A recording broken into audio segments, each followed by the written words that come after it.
Hello दोस्तों, नमस्कार। मैं डॉक्टर सुरेंद्र प्रसाद खंसली, ज्योतिष आचार्य। आज हम बात करेंगे इस ज्योतिष की इस पावन श्रृंखला में। आज बात करना चाहेंगे हम मकर राशि की और मकर लग्न की। अब जो ये मकर लग्न वाले होते हैं, इनके बारे में मैं बताऊंगा कि जैसे आपकी कर्क राशि है लेकिन लग्न में 10 नंबर है, तो आप अपने अपने हॉरोस्कोप लेके बैठ जाइए। कोई भी जिसका भी लग्न में 10 है वो भी हमारे साथ शामिल होंगे। और मकर राशि वाले तो हैं ही। मकर राशि का मतलब है कि चंद्रमा जिनकी राशि में है, 10 अंक के साथ में जिनका चंद्रमा है उनकी मकर राशि है। और जिनका लग्न 10 है, जहाँ से हम हॉरोस्कोप को शुरू करते हैं 1 2 3 4 5 6 7 8 9 10 11 12 1 या ऐसे करके आते हैं। तो जो 10 नंबर जिनका है लग्न में वो हमारे साथ शामिल होंगे अभी। तो दोस्तों, सबसे पहले मैं ये कहना चाहूँगा कि मकर राशि एक इतनी सुंदर राशि है हमारे राशि चक्र में, जो कि जो कि अपने अपने जो मैं कहना चाहूँगा कि जीवन को संवारने के लिए पूरा प्रयत्न करती है लाइफ में। और मकर राशि से जैसे कि इसका हमने शुरुआत ही किया था कि बहुत सुंदर राशि होती है। तो ये दिखने में बहुत सुंदर होते हैं, दिखने में अच्छे सुंदर होते हैं, लड़का हो लड़की। और इनको एक सपोर्ट की ज़रूरत होती है पूरी लाइफ में। इनको सपोर्ट की ज़रूरत होती है। सपोर्ट का मतलब मेरा ये है कि यदि ये बड़ों से परामर्श मांगे और थोड़ा सा अपने जो बड़ों का मतलब है कि माता पिता, और उसके बाद यदि सही गुरुजन हो इनके साथ में, जो जिस लाइन में है, जो जिस फील्ड में है, जो आईएएस लाइन में है तो अपने जो सीनियर से, या जो प्रोफेसर लाइन है तो अपने सीनियर से, या फिर जो अपने माता पिता से यदि ये बार बार जो है उनको उनके साथ में उनके टच में रहें तो इनको अच्छा भी लगता है और इनके प्रोग्रेस के लिए बहुत अच्छा रहता है। तो मकर राशि का ये एक बहुत अच्छा और बहुत अच्छा जागृत का और आगे बढ़ने का पॉइंट है कि मकर राशि वाले अपने बड़ों का सम्मान करें और उनके साथ में रहें। थोड़ा सा उनसे संरक्षण इनको प्राप्त होता रहे तो अच्छी बात है। अब मैं ये कहना चाहूँगा कि मकर राशि का जो मैं बताऊँगा आपको कि तीसरा चरण चल रहा है साढ़े साथी का। साढ़े साथी, जैसे मैंने आपको बताया कि जब शनि गोचर करते हैं तो शनि एक हाउस में 2.5 साल रहते हैं। तो 2.5 साल रहते हैं तो ये सारे जो और प्लेनेट हैं उनको चलते हुए देखते हैं, उधर से गुजरते हुए देखते हैं, क्योंकि 2.5 साल एक छोटा मोटा अवधि तो है नहीं, काफ़ी बड़ी अवधि होती है। तो जैसे बृहस्पति हैं तो 1 साल के लिए, और उसके बाद जो है और जो भी प्लेनेट हैं ये थोड़े थोड़े टाइम के लिए होते हैं। लेकिन शनि का गोचर जो है 2.5 साल का होता है, इसलिए इनको न्याय का शासक भी कहा जाता है। और क्योंकि वॉच टाइम इनका सबसे ज़्यादा होता है, तो इसलिए शनि को हम एक ऐसा मानते हैं कि जो हमारे जीवन में अच्छाई लाने के लिए जो बहुत सार्थक हैं। और उसके साथ साथ में जो न्याय इसलिए माना जाता है कि वो कहते हैं कि यदि मानव जीवन मिला हुआ है तो उसको आपको सही रास्ते पर आगे बढ़ाना होगा और सही रास्ते पर चलना होगा, इसलिए न्याय के भी वो शासक हैं। अब इनकी साढ़े साथी का मतलब ये है कि जब धनु राशि में शनि आए होंगे तो 2.5 साल उसमें, फिर मकर राशि में 2.5 साल, और फिर कुंभ राशि में 2.5 साल। तो जब कुंभ से आगे वो एग्जिट करेंगे तो तब इनकी जो है साढ़े साथी खत्म हो जाएगी। तो अब इनकी साढ़े साथी जाने वाली है। तो मैं ये कहना चाहूँगा कि साढ़े साथी का तीसरा चरण तो इनका खत्म हो गया, लेकिन साथ साथ में इस समय शनि कुंभ राशि में बकरी चल रहे हैं। तो दूसरे भाव में यदि त्रिकोण भी माने तो शनि शुक्र और बुध 1 5 9 इस तरह से इनकी स्थिति बनी हुई है। इसलिए जो मैं ये कहना चाहूँगा कि स्किन संबंधी थोड़ा सा जो शरीर में स्किन संबंधी, जैसे बोलते हैं थोड़ा सा फुंसियाँ कहीं हो जाती हैं या उनसे थोड़ा सा पानी निकलना, ये इस समय कहीं भी बदन में कुछ भी इस तरह से पानी से किसी भी कारण से ऐसी चीज़ें बदन में होती हैं उस समय, ठीक है। तो आप नीम की जो पत्तियाँ होती है उनको पानी में डालें या उसका रस जो है उसमें डालें, थोड़ा सा डिटॉल भी डालें, इस तरह से स्नान करें तो इससे ठीक रहेगा। तो मैं ये कहना चाहूँगा कि उसके बाद जो आपका जो प्लेनेट का जो गोचर है वो मैं बताऊँगा कि सेकंड भाव में आपकी जो राशि है उससे दूसरे हाउस में तो शनि है, उसके बाद जो चौथा घर है उसमें राहु और बृहस्पति हैं, चौथे हाउस में बैठे हुए हैं जहां माँ का और सुख का भाव होता है। और उसके बाद जो क्योंकि ये रेट्रोगेट हैं तो इस समय जो आप देखोगे कि 12 जो मीन राशि है वहाँ से भी इनके परिणाम निकलेंगे और अक्टूबर में ये भी रेट्रोगेट हो जाएंगी, राहु भी 31 अक्टूबर को। तो वो फिर तीसरे भाव से अपने परिणाम निकालने शुरू हो जाएंगे, तो वो आपके लिए थोड़ा सा एक प्रकार से ठीक भी है राहु का, यदि वो तीसरे भाव में आ जाते हैं तो। और उसके बाद आपके सप्तम भाव में बैठे हुए हैं इस समय शुक्र बैठे हुए हैं, अष्टम भाव में इस समय सूर्य और बुध की स्थिति बनी हुई है, और नौम भाव में मंगल हैं, और जो दसम भाव में केतु है। इस तरह से ग्रह की स्थिति बनी हुई है, प्लेनेट का जो गोचर है, जो ट्रांजिट है वो इस तरह से है।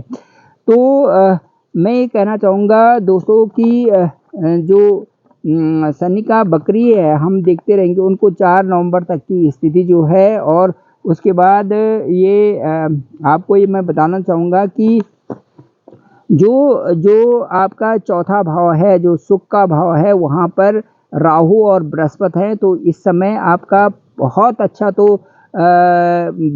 तो मैं ये कह नहीं सकता कि अच्छा है, लेकिन मिला जुला हुआ समय चल रहा है जिसमें कि आपको थोड़ी खुशियाँ भी हैं और थोड़ा उनका जो जितना आप मेहनत कर रहे हैं उतना आपको मिल नहीं पा रहा है, इस तरह से है स्थिति। अब मैं ये बताऊंगा कि आपका जो पंचम में शुक्र है, आपका जो पंचम में जो शुक्र है, पंचम का जो शुक्र का भाव है 2, वहाँ पर अंक लिखा हुआ है 2, वृषभ है, तो उसका जो स्वामी है शुक्र है वो बैठे हुए हैं सप्तम भाव में। तो सप्तम भाव में जब अब सप्तम भाव हो गया आपका चंद्रमा का, और वो उसके जो स्वामी बैठे हुए हैं वो भाव है पंचम भाव का स्वामी, और बैठे हुए हैं वो सप्तम भाव में। तो ये ऐसी स्थिति में क्या होता है कि चंद्रमा जब भी शुक्र पर दृष्टि जाता है, चंद्रमा की जब भी शुक्र पर दृष्टि होती है, तो इसमें जो भी लोगों की शादी नहीं हुई है, प्रेम प्यार में जो लोग हैं उनकी शादियां होंगी। और इस समय जो है समय वो थोड़ा सा यदि कोशिश करें तो उनकी मैरिज भी हो सकती है, और जिन लोगों की मैरिज हो चुकी है उनका भी अच्छा अपनी जो व्यवहारिक जीवन रहेगा वो ठीक रहेगा। थोड़ा बहुत कहीं कहीं पर कुछ थोड़ी छोटी चीज़ें होंगी, लेकिन वो सुधरती हुई नज़र आएंगी। इस तरह से इसमें इस समय गोचर दिखाई दे रहा है। अब मैं ये कहूँगा कि जब भी चंद्रमा 6, 8, 12 में होता है तो थोड़ी सी उस समय दिक्कत होती है इन राशियों को, जो ये मकर राशि है इनको थोड़ा सा दिक्कत होती है। जबकि चंद्रमा का गोचर 2-2 दिन के लिए होता है, तो जब भी आप देखना कि गोचर जब 6, 8, 12 हाउसेज में इनका होता है तो उस समय थोड़ी सी परेशानी होती है। अब मैं कहूँगा कि जो भाग्य स्थान है वहाँ पर भाग्य स्थान का जो स्वामी है, भाग्य स्थान का जो स्वामी है बुध है, वो बैठे हुए हैं 8th हाउस में सूर्य के साथ में। भाग्य स्थान का जो शुक्र ग्रह है वो अष्टम भाव में बैठे हुए हैं, तो भाग्य थोड़ा सा इस समय कमज़ोर हो रखा है। जो 6, 8, 11 होते हैं इनमें थोड़ा सा उस समय ग्रह उतना अच्छा नहीं देते जितना कि गोचर में और जगह में होते हैं। इसलिए भाग्य पर जोर देने के लिए आप इस समय मेहनत का सहारा लें, और इस महीने में कोई भी बड़ा ड्रीम न लें, और अक्टूबर का महीने में आप ज़रूर से लें। अक्टूबर में आपका जो है भाग्य प्रबल हो जाएगा, और उसके बाद जो है राहु का गोचर भी 30 अक्टूबर से है, तो उसके बाद तो आप जो भी काम करोगे वो अच्छा होने वाला है। तो ये है, और कोई काम शुरू करोगे तो इस समय थोड़ा सा उसमें आप मेहनत ज़्यादा करेंगे तभी वो सक्षम हो पाएगा। अब मैं कह रहा हूँ कि 10वें वैसे भी आपको मेहनत करनी है, और पूरे जीवन में मेहनत ही करता रहना है, मेहनत से ही आपको सब कुछ मिलेगा, ये आप मान के चलें। दूसरा है 10वें आपका है जो शुक्र है 10वें में जो 7 अंक है, तो उसका जो स्वामी है वो बैठे हुए हैं आपके सप्तम भाव में, 10वें बैठे हुए हैं सप्तम भाव में। तो आपका डेडिकेशन के साथ आप काम करोगे तो बहुत अच्छा होता है। जितना डेडिकेट होंगे आप किसी भी काम की तरफ, चाहे आपका रिसर्च फील्ड है, चाहे आप उच्च स्तर की पढ़ाई कर रहे हैं, चाहे आप नौकरी कर रहे हैं, चाहे आप व्यवसाय कर रहे हैं, उसमें डेडिकेशन होना ज़रूरी है। तो उसमें आपको सफलता मिलेगी। ठीक है, शिक्षा या नौकरी भी अच्छी होगी और जो भी इस सेक्टर में आप कोशिश करेंगे उसमें थोड़ा सा आप ज़्यादा मेहनत करें तो अच्छा रहेगा।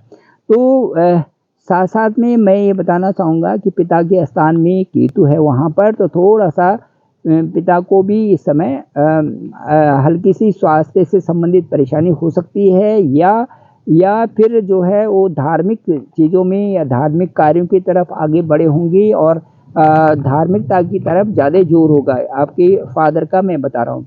और इस तरह से हम बताएंगे कि जो सूर्य और बुध हैं इस समय हैं आपके अष्टम भाव में, तो ये जैसे ही सूर्य जो आपके भाग्य स्थान में जाएंगे अगले महीने उसके बाद आपको इसी महीने सितंबर में तो आपका भाग्य का बहुत अच्छा हो जाएगा, बहुत अच्छा 17-18 के बाद आपका भाग्य स्थान बहुत अच्छा हो जाएगा। और उसके बाद जो है वहाँ पर वहाँ से आप कोई भी काम जो कर रहे हैं उसको आप उसकी शुरुआत कर सकते हैं, और अक्टूबर में आपका बहुत अच्छा उसके लिए एक डेडिकेशन के साथ उसको आगे बढ़ाएंगे तो बड़ा खूबसूरत तरीके से वो आगे बढ़ेगा।